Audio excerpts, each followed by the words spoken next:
Assalamualaikum warahmatullahi wabarakatuh. Kami dari kelompok 8 ingin mempresentasikan hasil diskusi kami yang berjudul Faktor yang mempengaruhi hemostatis dalam tubuh. Sebelumnya, perkenalkan nama anggota dari kelompok 8 yaitu ada Amanda Amalia, Raihanis Anastasia, Latif Fatarani, Widya Oktaviani, dan Zafira Hanin. Pengertian homeostatis. Homeostatis berasal dari bahasa Yunani, yaitu homeo yang berarti sama, dan statis yang berarti mempertahankan keadaan, sehingga dapat diartikan sebagai suatu keadaan tubuh untuk mempertahankan keseimbangan dalam menghadapi segala kondisi yang dihadapi. Istilah ini digunakan oleh ahli fisiologi untuk menjelaskan pemeliharaan aneka kondisi yang hampir selalu konstan di lingkungan dalam. Jadi, pengertian homeostatis adalah suatu proses perubahan yang terus-menerus atau suatu keadaan tubuh yang mempertahankan keseimbangan dalam menghadapi kondisi yang dialaminya yang sifatnya dinamis, yang berlangsung secara konstan dan terjadi pada setiap organisme. Proses homeostatis ini dapat terjadi apabila tubuh mengalami stres sehingga tubuh secara alami akan melakukan mekanisme pertahanan diri untuk menjaga kondisi yang seimbang. Fungsi homeostatis. Fungsi dari homeostatis adalah untuk menjaga keseimbangan normal dalam tubuh mengenai suhu, konsentrasi garam, konsentrasi air, dan asupan makanan. Fungsi tubuh manusia normal yang berada dalam kisaran sempit memerlukan pengaturan untuk masing-masing faktor. Suhu tubuh.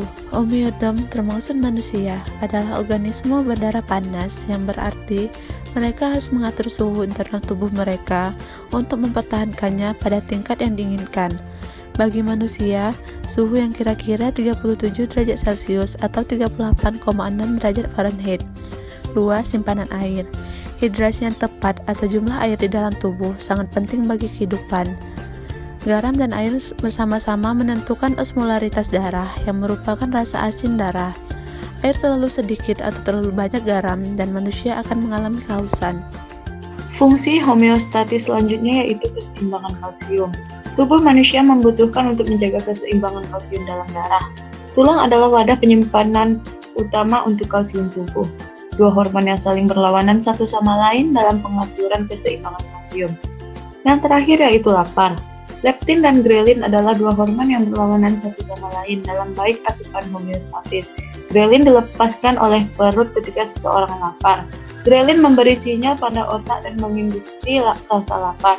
Leptin di sisi lain diproduksi oleh sel-sel lemak dan memberitahu otak bahwa tubuh sudah penuh. Selain fungsi di atas, terdapat beberapa fungsi lain dari homeostatis yaitu sebagai berikut. Yang pertama, mencegah keluarnya darah dari pembuluh darah yang utuh. Hal ini tergantung dari integritas pembuluh darah dan fungsi trombosit yang normal. Yang kedua yaitu menghentikan pendarahan dari pembuluh darah yang terluka. Homeostatis pada dasarnya adalah untuk menstabilkan cairan di sekitar sel-sel organisme multisel yaitu cairan ekstrasel atau CHES yang merupakan interface antara sel dengan lingkungan luar.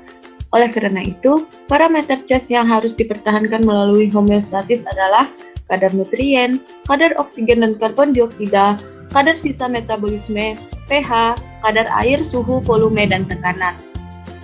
Saat ini, terdapat banyak sekali obat-obatan yang dirancang untuk membantu tubuh mempertahankan hemostatis. Sebagai contoh, yang pertama, angiotensin converting enzyme atau ACE inhibitor seperti enalapril, beta blockers, dan parapanolol menurunkan tekanan darah pada pasien dengan hipertensi idiopatik. Yang kedua, hiperglikemia pada pasien dengan diabetes mellitus tipe 1.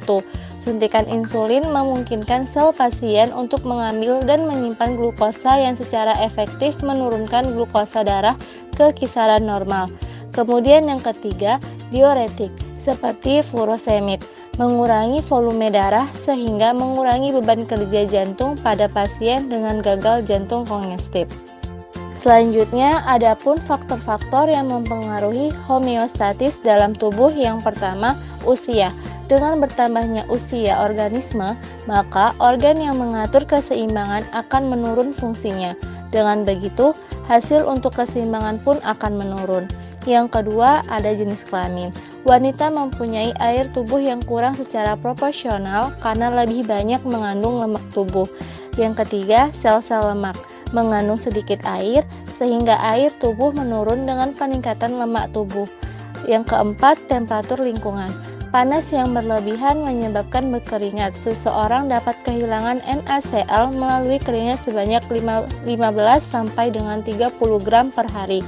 Kemudian faktor yang kelima ada makanan. Faktor selanjutnya ada obat-obatan, stres, sakit, diet, pH, dan urea. Nah, selanjutnya ada faktor-faktor yang dapat menstabilkan lingkungan internalnya. Yang pertama yaitu konsentrasi molekul-molekul nutrien untuk menghasilkan energi yang diperlukan untuk menunjang berbagai aktivitas sel baik yang bersifat khusus maupun yang untuk mempertahankan kehidupan. Yang kedua yaitu konsentrasi oksigen dan karbon dioksida. Sel-sel memerlukan oksigen untuk melakukan reaksi kimia pembentukan energi, sedangkan karbon dioksida harus dikeluarkan sehingga tidak terbentuk asam yang meningkatkan keasaman lingkungan internal. Lalu ada konsentrasi zat-zat sisa.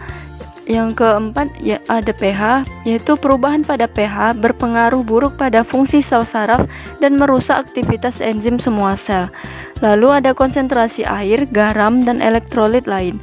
Karena konsentrasi relatif garam atau NaCl dan air di cairan ekstrasel mempengaruhi seberapa banyak air yang masuk atau keluar dari sel. Lalu ada volume dan tekanan. Yang terakhir yaitu suhu.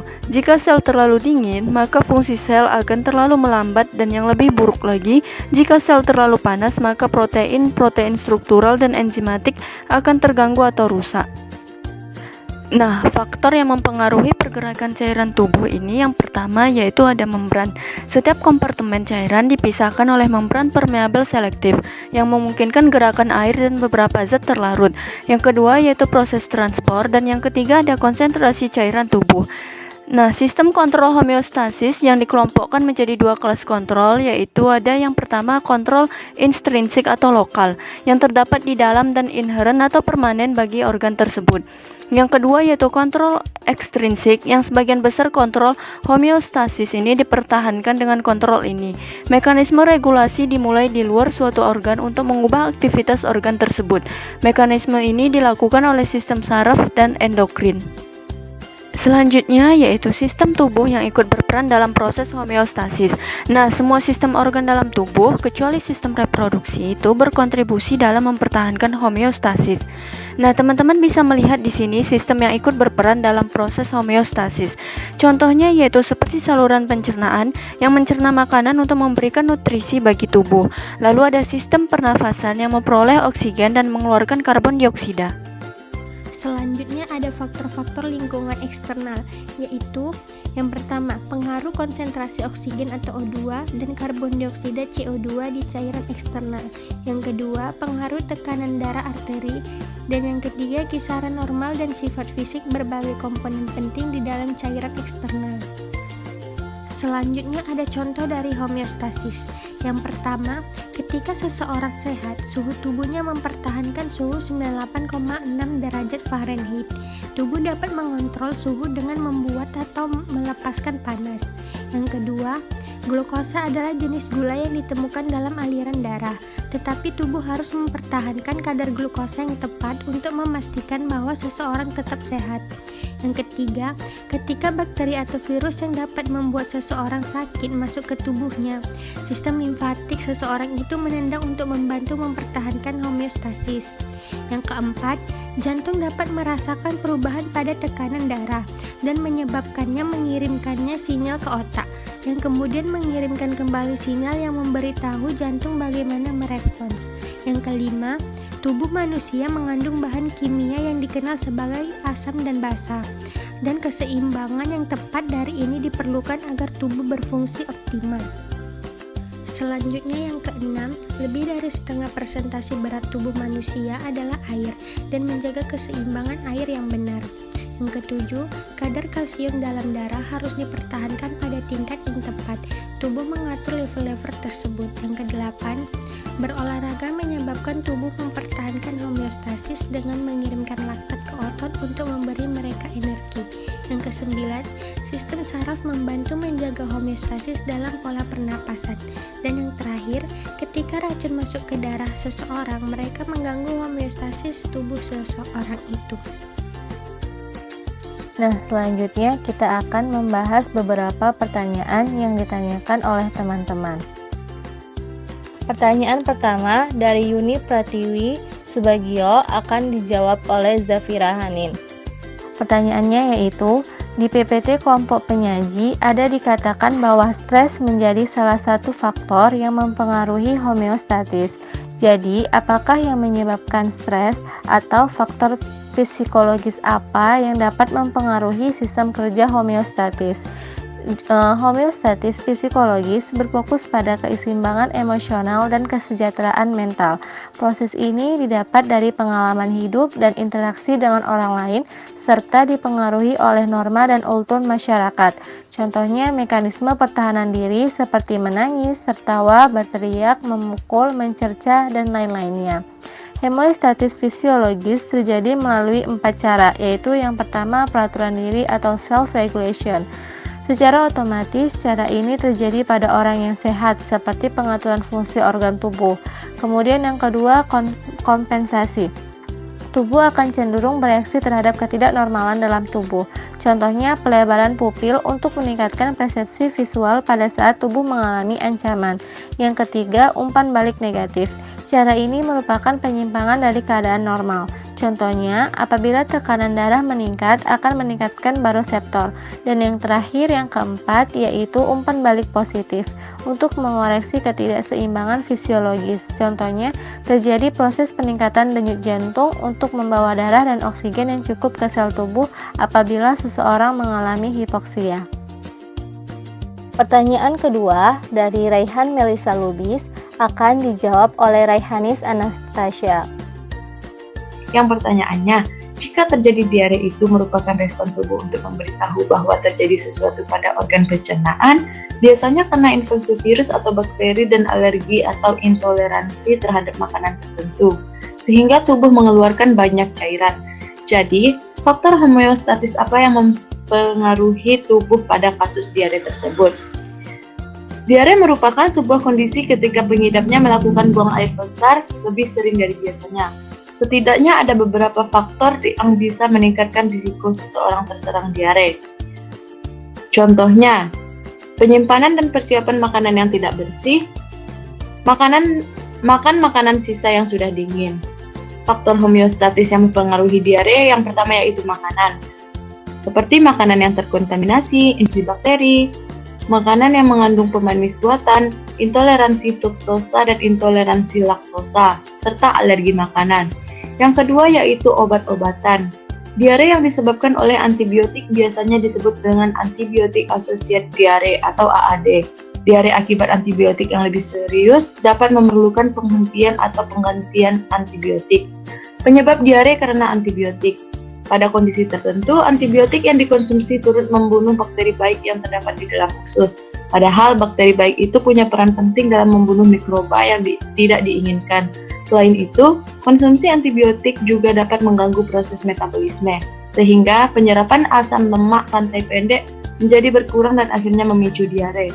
Umumnya, diare dapat terjadi jika Anda mengkonsumsi antibiotik dalam jangka waktu lama, biasanya setelah 7-10 hari.